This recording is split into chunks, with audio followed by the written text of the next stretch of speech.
What up, though? Welcome back to the Beat Factory 313 War Stories podcast, and I'm your host, Juice. And we got my brother man back with us today, Brother Hicks Eel. What's going on, my brother? How you doing, man? How you been I'm doing? all right. All is well with me, man. How things been going with yourself?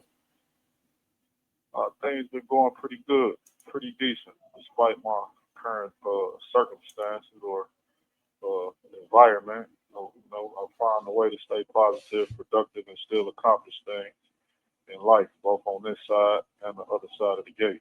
That's what's up, man. And it's always a pleasure to have you come and grace the people with your presence. You feel me? Now what I I'm want sorry you I didn't catch that last part. I was saying it's always a pleasure to have you come and grace the people with your presence. Yeah, quite naturally. I'm extremely grateful for this opportunity. I'm here to talk about a few things. Before I begin, I definitely want to express how grateful I am and how a platform such as this and interactions with individuals out there provides hope.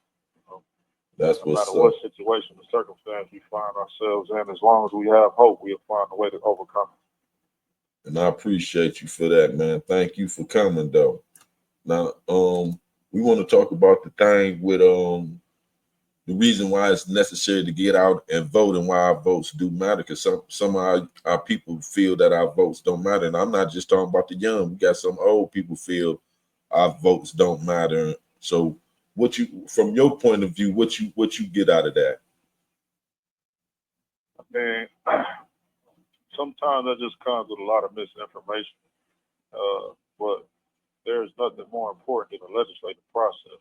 So many people have given their lives just so that we can be able to have the legislative process and make certain that our voice is heard through our vote. We have to just become a little bit more strategic with how we vote. The legislative process and the importance of exercising your power in a collective manner is paramount. It affects so much in our lives. You must understand that bills which must be introduced ultimately become law. They directly correlate with who represents you. So who we decide, how we decide who represents us, it's invaluable. We can't speak for the results that come from such a process. As a people, we must seek the representatives who understand that they're in service for the people.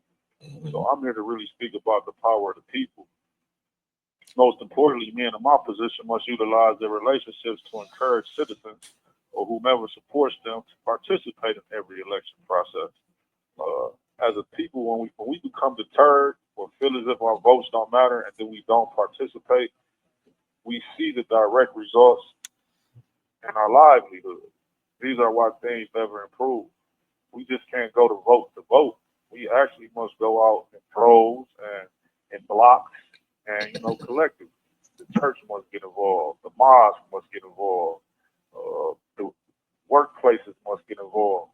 And once we're able to go down there with 1,400, 1,500, 10,000 votes, saying we looking to cast our ballots in a certain way, but there has to be proper representation.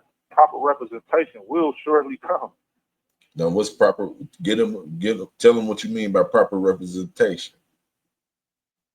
I'm saying we don't want officials who run on agendas or plans that say they will improve certain facets of our livelihood that it never occurred. We ultimately tend most times to vote strictly for the president. We get involved in that election, but then don't get involved with the elections that most impact us, which is those of our state, those of our city, city council. All of these particular areas or offices have direct impacts on it. For instance, the mayor of Detroit. This impacts so much within inside that city in such an instant manner that these are races that the people must involve themselves in, and specifically people who are looking for their conditions to improve. You have to take part of the civic process. So what they should be looking This for is how funds are allotted. This is how districting takes place. Go say? So what should they be looking for out of who to vote for? Because some people are ignorant to that. So in layman's term, break it down to them. So what type of individual for these positions what they should be looking for out the character? Well, representation. I mean, consistency is one thing. We have to be able to follow people not just through their through their political history or their social history, and readily identify their characters and attributes as a political figure. Like I don't just when I say advocate for voting, I'm saying to be able to become more familiar and involved with who represents you through. For instance, me, you, and another brother could represent our community. And it would be our job to become familiar with who is best to represent our community. And so sometimes when we meet in the church, it's for the purpose of that, to bring a representative out and communicate with us. Now, these are the things in which we're looking for. The same manner in which we have the ability to vote somebody in, petitions can be signed in which to get a person out of office. Mm-hmm. So they need to be aware of that, because see, some of our people is ignorant to this. The process that we take at the chapter here is that we involve ourselves in the community, give back to the community, donate to the community. We involve ourselves with businesses. We involve ourselves in every aspect that improves and uplifts the community. So based upon our actions, the citizens know what it is that we're about. And so then we go out and we look for people who represent our desires and suits the things that we need most properly. That's right. Now, with these two candidates that's running right now for mayor, me myself haven't heard either one of them into any types of prison reform. So, what's your insight on that? Are you familiar with either candidate Sheffield or KINLOCH? Have I say that again? Are you familiar with either candidate, Mary Sheffield or KINLOCH? With both. Okay. To a degree, I'm familiar with both of them, just from hearing certain things. But I'm aware that Mary Sheffield is the current sitting president of the city council, and she has various supporters. And her and KINLOCH actually came through the primary, and now that they're off in the races to see who will actually represent the city as the mayor. But in regards to personal things, I know we reached out to the offices of Mary Sheffield, and she sent the representatives down to the streets ain't cool. So from that perspective, I know she has some follow through on her word. Okay. And this was an event done by prisoners, specifically from the prison that I'm at, who encourage young men not to walk down the path of criminality, so as we can end the victimization in our neighborhoods and keep guys off the path of coming to prison. So from that perspective, she maintained her word in that aspect. And so them qualifications that we look for out of anybody that's running for any type of candidate position, them keeping their word on something that they do say. Yeah, but more importantly than keeping their word, we must make certain that they maintain their word. This is the importance of, just say for instance, you and I are from a particular area or particular district, and we have, say 3,000 people, registered voters who are willing to vote. Mm-hmm. Quite naturally, we're going to have the interest of Sheffield and or KINLOCH. They're going to come down to whatever neighborhood or community center or building that we ask them to come to address the individuals who are willing to vote with us. So the same way that we vote with you is what I'm saying, we're going to uphold you to what it is that you said that you're going to do, and we're going to do everything in our power to assist you. We can't just, vote them in office and then just not do our parts, the citizens.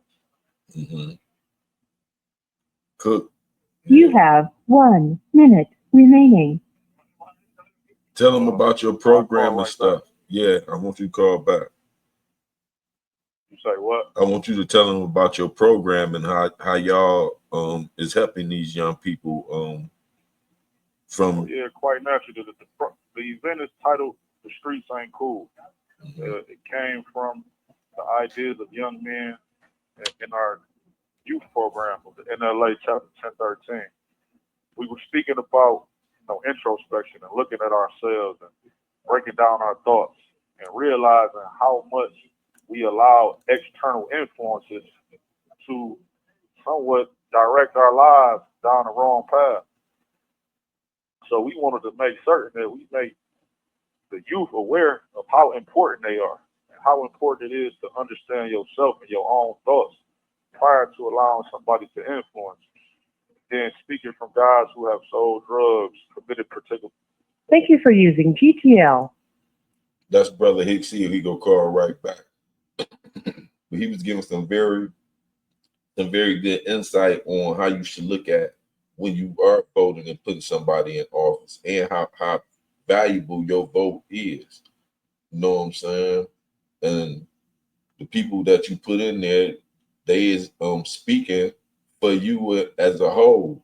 So you have to very well get involved and know what's going on and what you actually need them to actually conduct and do for you.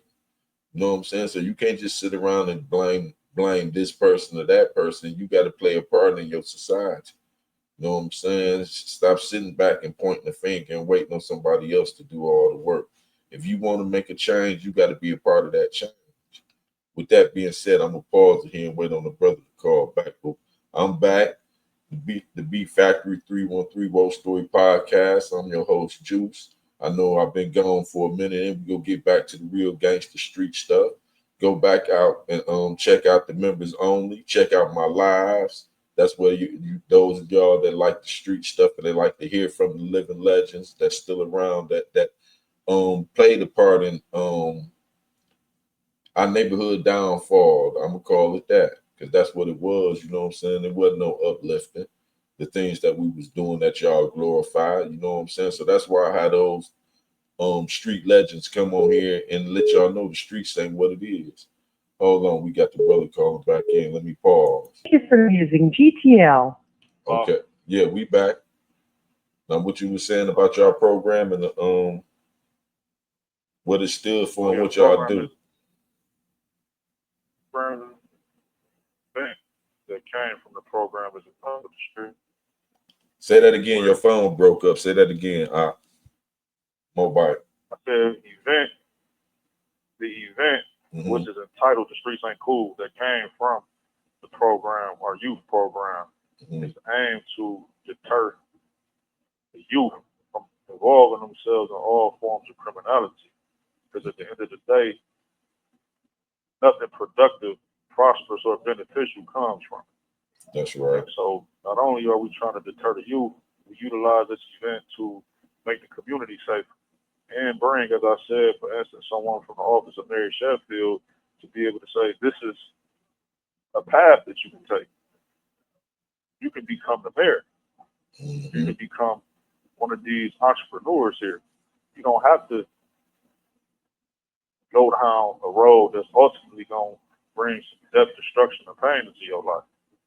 So I'm here strategically for the sake of creating paths that better the circumstances of every individual across the state, and soon to be the nation, who desires their living circumstances to improve drastically. And that can occur through the legislative process. But these aren't just words. As a chapter, we demonstrate this through our actions. Consistent and dependable results in a collective manner. We have currently a membership of 130. We're trying to make sure we get it up to 200. Once we're able to get it up to 200, these are men who have transformed their mindsets and redirected their steps through life to make certain that no one is harmed, everyone lives properly and secure, that our futures are secure, meaning our youth, that we take care of our women and our children and promote certain things. So for individuals who want to join our group or follow us or see exactly what it is that we're doing, so that my words just don't fall on deaf ears, you can actually see these things. They can go to our Facebook at NLA chapter 1013, or simply they can join it, or they can simply view our efforts to understand, we actually doing things to try to redeem ourselves and assist everyone else in the process. Next weekend, we'll be doing a backpack giveaway in partnership with Hope Ignites Detroit and Rebecca Limbaugh. If you go to the page, you will see her words of acknowledgement and appreciation. We just completed a drive for the veterans of Jackson, Lenawee, and Branch counties in partnership with two organizations called, one being Jackson Strength Network and the Community Action Agencies through the representative Justin Counts. Also, we work in connection with Mac Alive, but we just broke ground on a community garden for those who reside in that neighborhood. Right. So a large portion of not just the states, not just Michigan, but the United States population are formerly incarcerated people. We currently have a sitting president who is a felon. The magnitude of that speaks volumes that my words would never be able to. Meaning that we have to learn to come together for a particular cause. And the cause is making certain our lives are better. Anybody who has been incarcerated should have come to the understanding that the circumstances, thoughts, and behaviors that led to that should no longer be promoted. So that's what this chapter is doing. And we're trying to make sure that we galvanize those who support us, those who see our efforts, and start applying some of our resources and influence to the legislative process. Now, as well as mentoring them verbally, what type of programs do y'all offer so that a person can take care, so these youth can better take care of themselves? Like, do y'all have any like programs like job seeking skills, some trades that they could take, any of that type of thing going on? Yeah, we have programs. A lot of our programs are based upon self-help.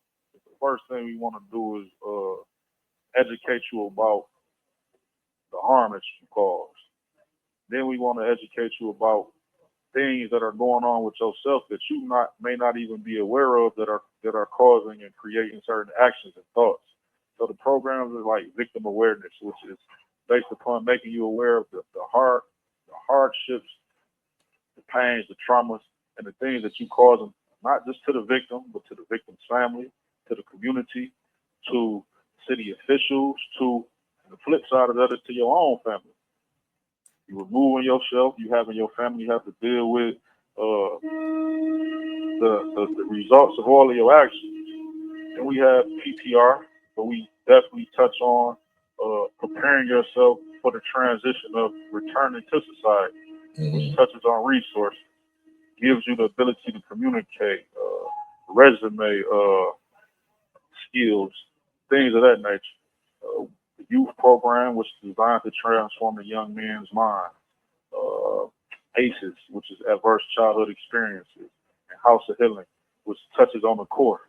And ACEs, you learn that many of the different forms of abuse in which we have suffered. Sometimes we only equate abuse with being physically abused, but sometimes neglect or lack of compassionate or verbal love or no presence in the household or at your graduations. All of these things create emotions within inside of a person. If those emotions are not properly identified or checked, quite naturally it can result in, and many of the times it does, in us committing crimes. Right. And poverty. So that's why I was focused on some a lot of them come from poverty, so they need a way to financially support themselves as well, to prevent them from crime. You feel me? So that's why I was saying, do y'all offer any type of programming where they're gonna be able to generate some finance? Because it's hard to just go to programs like I'm speaking for guys out here on these streets. It's hard to go just be doing programs. As an organization, and on the compound, right? There are classes that touches on accounting, financial stability. There are classes that They have college programs here where you can get your business degree or get you a bachelor's degree in certain things. And we try to work as a community where we don't try to jump in the lanes of what another educational institution may be offering. But we are in the process of beginning a parenting class. And in order to be and have a good structured home or a proper parent, understanding the importance of financial stability is a part of that. So that will be a course or a topic that will be touched on within that course, within that program. We look to actually implement that this coming fall. So what I was trying to say, Mobite, was it's hard to get into programming. Like, I'm speaking for guys that's free. A guy on the street, if you offered y'all a program to him, he looking to be able to pay bills and stuff to be able to take time out to go program. It's like, it's hard to go say, I'm gonna go sit in here for like 3-4 hours when I know I got to pay this rent and I got to go make some money to find some money where I'm gonna pay this rent. You see what I'm saying now? As opposed to okay, I'm going here this program and I'm learning how to be an electrician. I'm learning how to weld, something that I'm gonna be able to turn into making some money right away. You know what I'm saying? Them type of job skills, as opposed to me trying to go back to college. Like, and there, that's cool, but I'm speaking on the guys that's free, because you wanna broaden that. You gotta stay these youth out here before they get in there.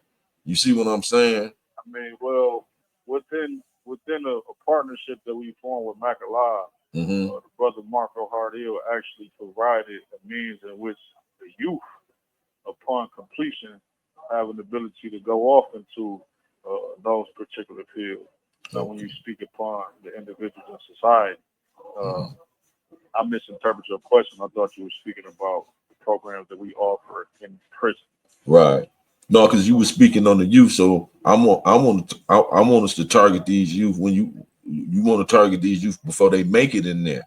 You know what I'm saying? Because you got youth that's active out here right now. I don't know how much news y'all get in there, but if you able to get to see the news, start watching the news and see how these youths out here gunning each other down left and right for senseless things. You feel me? Well, yeah, quite natural. You know what I'm saying? Yes, we are aware of that. Yeah, so I only have a few minutes. It's about to be count time. Okay. But to briefly address that, Mm-hmm. I would love to partner with somebody to be able to provide some of the insight that we have when it comes to establishing verifiable income, to establishing relationships with financial institutions, to helping improve and establish credit. These are things that I have a lot of information in and a lot of experience in prior to coming to prison. So I feel it is my responsibility and duty to provide that. We can find a means to create the opportunities that we can put some young men to use or some young women to use in that manner to help them, as you said, provide them financial foothold so that they don't have to endeavor down those lanes when it comes to looking to fund. That's something I'm really invested with giving my time to. And I know that. And that's why I was saying we want to implement that with what y'all doing. Oh yeah, so in the youth program, right? I provide young men with an opportunity to get to better know my past. I give them my entire past. And a part of my past is the successful part of it. So I offer them a means in which they can start establishing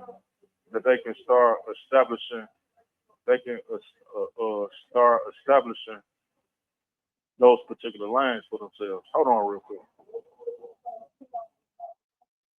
This brother Hicks Ill tapping in. Go ahead, brother. Yeah, so I'll call back after count. That way we can finish this. Okay. And any last word to the people? Yeah, I want you to call back. The last word to the people was, stay inspired, but come together. Let's come together as people with a goal and an objective so that we can make certain that we improve the lives of our future. At some point, we have had so many people give their lives to bring about a change. And today, it seems as we forget about those people and what they sacrificed.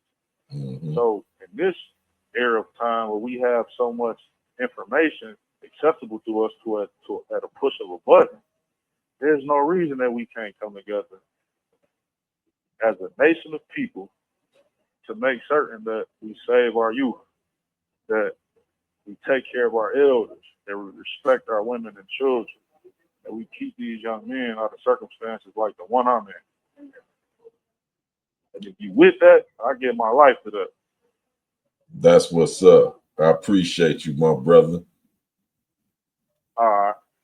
Call back. All right. You think that was all right? Yeah, that was on the money. You feel me? Because it came from it was all real. You know, wasn't the word lost. That's why I wanted you to break it all the way down. Because the thing is, it's about the youth. That they our future. Our race of people, the only ones don't see that. You feel me? It started with the youth. Yeah. Who Google and them go higher? They go higher their youth. You feel me? That's true. It's they the future. So I'll call back after the count, big bro. All right, bet. I'll talk to you in a minute. Yeah. Peace. That was Brother Hicks. Thank you for using GTL. Hold on.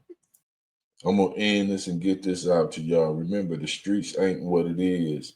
It's 1,000,001 stories in the urban community. This just but one. And we go get to many more. Stay tuned. The Beat Factory 313 War Story Podcast is back. We'll be getting to the gangster stuff tonight. Go check out the members only too. I need y'all to do that. And I'm back. And I'm out. Peace.